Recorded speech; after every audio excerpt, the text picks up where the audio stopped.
আসসালামু আলাইকুম বন্ধুরা, শুভ সন্ধ্যা। সবাই কেমন আছেন? চচ্চড়ি, কাচকি মাছের চচ্চড়ি খেতে কেনা পছন্দ করে চলে আসলাম। Welcome to Mahi kitchen and blog. তো প্রথমে আমি ছোটো একটা কড়াই নিয়ে নেব।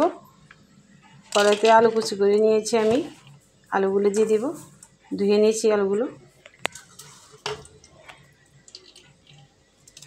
তারপর উপর দিয়ে আমি মাছ দিয়ে দিব। কাচকি মাছ আছে এখানে, চাপিলা মাছ, মিশানো মাছ, মিশালি মাছ বলে এটাকে। এই গুঁড়া মাছগুলো সবাই খুব পছন্দ করে, আমি তো অনেক পছন্দ করি। সহজে পাওয়া যায় না এই মাছ, মাঝে মাঝে পাওয়া গেলে নিয়ে আসি, কেজিতে হিসাব করে কিনে নিয়ে আসি আমার হাজব্যান্ডে, আমিও পাইলে আমি নিয়ে আসি। এখানে রসুন বাটা দিলাম 1 চামচ, কাঁচামরিচ বাটা দিয়েছি 1 চামচ, লবণ দিয়েছি, হলুদ গুঁড়ো 1 চামচ, মরিচ গুঁড়ো 1 চামচ, ধনিয়া গুঁড়া, জিরা গুঁড়া মিক্স করা 2 চামচ দিয়েছি। এখন 2 থেকে 3টা পেঁয়াজ কুচি করে দিয়েছি, 4-5টা কাঁচামরিচ ফালি করে দিয়েছি। তেল দিয়েছি, সয়াবিন তেল। আপনারা চাইলে সরিষার তেল দিয়েও রান্না করতে পারেন। যে তেল দিয়ে খেতে পছন্দ হয় সেই তেল দিবেন।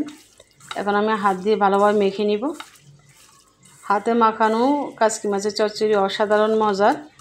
এভাবে আপনারা একবার ট্রাই করে দেখবেন বাসায়। ছোটোর থেকে বড় সবাই চেটেপুটে খাবে।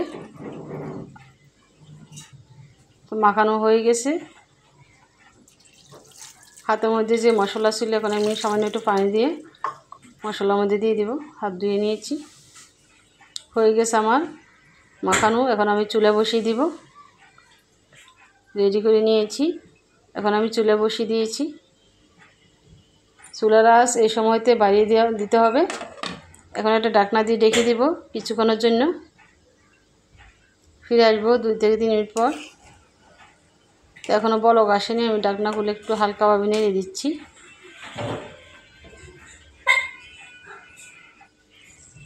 বলক চলে আসছে।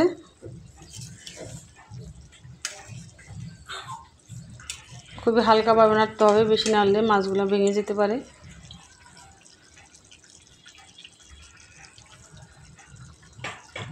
আমার প্রিয় বন্ধুরা, ভিডিওটি যদি ভালো লেগে থাকে অবশ্যই লাইক, শেয়ার এবং গঠনমূলক কমেন্ট করবেন। যেখান থেকে দেখতেছেন, ইউটিউবতে দেখলে সাবস্ক্রাইব করে রাখবেন, ফেসবুক পেজেতে দেখলে ফলো দিয়ে রাখবেন। যে কোনো ভিডিও চাইলে নোটিফিকেশন চলে যাবে তবে পেজে। তো এখন আমি ধনিয়া পাতা দিয়ে দিয়েছি, আমার বারান্দা বাগান ধনিয়া পাতাগুলো। ধনিয়া পাতা দেওয়ার পরে আর কিছুক্ষণ একটু জাল দিয়ে নিব, যেন ধনিয়া পাতার গ্রানটা মাছের গায়ে লাগে। আমার কাচকি মাছের চচ্চড়ি প্রায় হয়ে এসেছে, আমি কিছুক্ষণ পরে নামিয়ে ফেলবো। আপনারা চাইলে ছোটো মাছের সাথে ম্যাজিক মশলা মিশাতে পারেন যদি আপনারা পছন্দ করেন, আর যদি না মিশান তাহলে কোনো সমস্যা নেই। যে মশলা দিয়েছি সেগুলো খেয়াল করবেন, এইভাবে রান্না করলে অসাধারণ মজার হয়। তো সবাই ভালো থাকবেন, ভিডিওটি সবাই দেখবেন পুরোটা। আল্লাহ হাফেজ।